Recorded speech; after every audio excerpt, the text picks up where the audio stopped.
Well, we all love food, right? I know I do. Well, nobody knows more about the top corporate chefs and the best food franchises than Kevin Ryan, the CEO and Executive Director of the International Corporate Chefs Association. Kevin, thank you so much for hanging out with us. Thanks for having me. So let's talk about this in layman's terms, especially for me. The corporate chef. I mean, these are the guys that are bringing the meals together for the masses, correct? Exactly. Okay. And I think what surprises people the most is they look at companies like McDonald's and say, really, there's a chef involved? Right. I mean, I don't know if they think that boxes just fall into the kitchen, but the chef, an interesting story about him, Dan Coudreau, Culinary Institute of America grad, so very professionally trained chef, worked for Four Seasons Hotel, the highest quality you can have, and is now the corporate chef for McDonald's. And he's doing a fabulous job. Okay. And their role is really to try to create the best food you can make within the parameters of what the customer wants within that store, right? So they don't want to come in and spend $20 on an item, right? You have a price point that you feel that, you know, this is what you want to do when you go there. And so his job and the company's job is to do the best they can to provide the best food with some of the social elements that people are looking for today. Yeah, I was going to ask you, so we see a lot of, you see the trending aspects of what's happening online. People are finding more and more about how their food is made. And does that affect your world? And then are you trying to stay ahead of that curve? Absolutely, absolutely. And it's all about the customer. And you know, and quite honestly, in some of those, there's a perception in social media for certain things.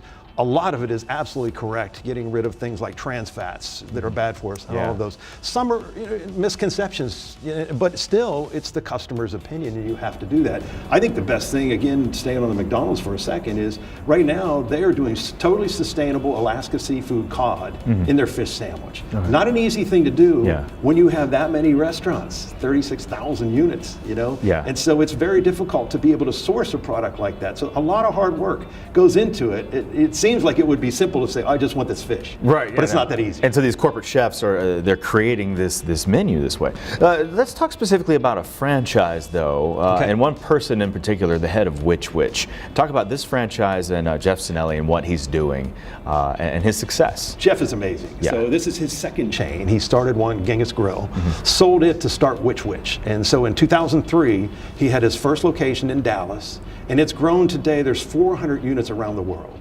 And it's amazing. So he has gone from, and he was actually part of a second association that we run called the Global Culinary Innovators Association. And that group is for chains that are ranked from 201 to 400 in annual sales, where the ICCA is the top 200. Well, the reason I bring that up is he now has already grown large enough that he had to transition out of his presidency from our smaller association into the top 200 because his company is ranked 164 already. Wow. In this many years. With a sandwich shop. Yes. Yeah, that is incredible. Well, any more? Is there a place where people can find more information about what you do or events? Absolutely. Or anything? Yeah. The website for the association is www.iccachefs.com. Okay. All right, Kevin Ryan, thank you so much, man. Thank you. All right. Good luck to you. Yeah. You've spent 2 years getting your new restaurant ready to open, but then disaster strikes right before the big moment. This is the story brought to you by Staples of entrepreneur, restaurant owners Mike Price and Joey Campanaro. Proof that despite obstacles, there's almost always a way to keep moving forward. At first, I was definitely feeling angry and frustrated. The fact that we had spent almost 2 years by the time we had executed the lease and built the space and done all of our paperwork and got everything together and we were ready to open a restaurant, and then found out that there was this huge snafu.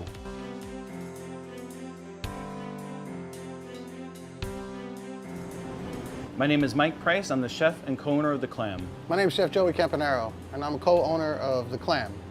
The Clam is the third of our seasonal Mediterranean restaurants located here in Greenwich Village. There are thousands of problems that can happen when anyone's opening up any type of business, let alone a restaurant. This being our third restaurant that we opened together, we thought maybe we knew it all and we were going to knock this one out of the park. We're excited. We have our menu, we have our staff in place. And Con Ed doesn't let us open because they won't turn on our gas because they found out that the pipe was too small. Instead of throwing in the towel, we barreled down and we looked for a solution. We modified our menu where We didn't want the customer to notice that we had modified it. We took some items off that were supposed to be grilled and made them sauteed. We also modified the equipment. We needed to buy electrical equipment, and we had extension cords running all over the kitchen to the basement to sustain the electrical load. And eventually, after 4 months, Con Ed dug up the street, gave us the right size pipe, and we were able to get full gas. There was definitely some frustration and anger, but at the end of the day, after we got past that, we definitely relied on each other to move forward and come together. And at the end, I think what ended up happening is everybody felt very empowered. The fact that we were ready to open a restaurant with a certain menu in a certain way, under a certain mindset, and then to have that kind of turned upside down, but then persevere and turn that losing hand into a winning hand, I think is a testament to both of us.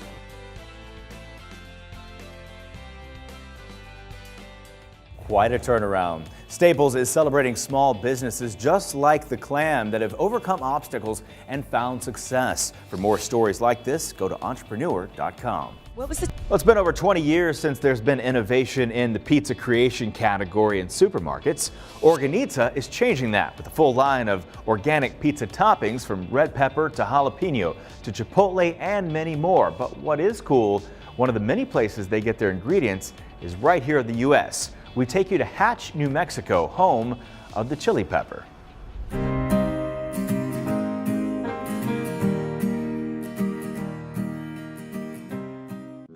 Just 40 miles north of Las Cruces in the heart of the Mesilla Valley is Hatch, New Mexico. Hatch is hailed as the chili capital of the world, and as far back as anyone can remember, this village's name has been synonymous with our state's most prized commodity, our chili. Hugh Jackman is celebrated for his turns on stage and in films, but this big screen superhero is also changing lives, one cup of coffee at a time. I was really quite excited about this moment of literally tasting coffee from the source. Oh yeah. In 1999, Hugh traveled to Ethiopia to visit a community development project where he met a young coffee farmer named Dukali, working to lift his family out of poverty. So Hugh decided he wanted to do with coffee what Paul Newman did with salad dressing. He launched Laughing Man Coffee in 2011 to provide a marketplace for farmers in developing countries to sell their goods to consumers in the U.S. and funnel every dime from every cup of coffee sold into a foundation devoted to helping the farmers and their families. At first, he sold Laughing Man only in his cafes and online. But one day, coffee giant Keurig Green Mountain tried a sip, and suddenly Dukali was in a K-cup. Then retail giant Kroger jumped on board to sell it in stores across the country. And Hugh contributes 100% of his profits to the Laughing Man Foundation. By buying a fair trade coffee, you are sort of ensuring that the world is a better place, the planet is a better place, and the person who's actually growing that bean from which you're sipping your coffee is got a shot at living a sustainable life with opportunity for them and their families. For more information on its work, check out laughingmanfoundation.org.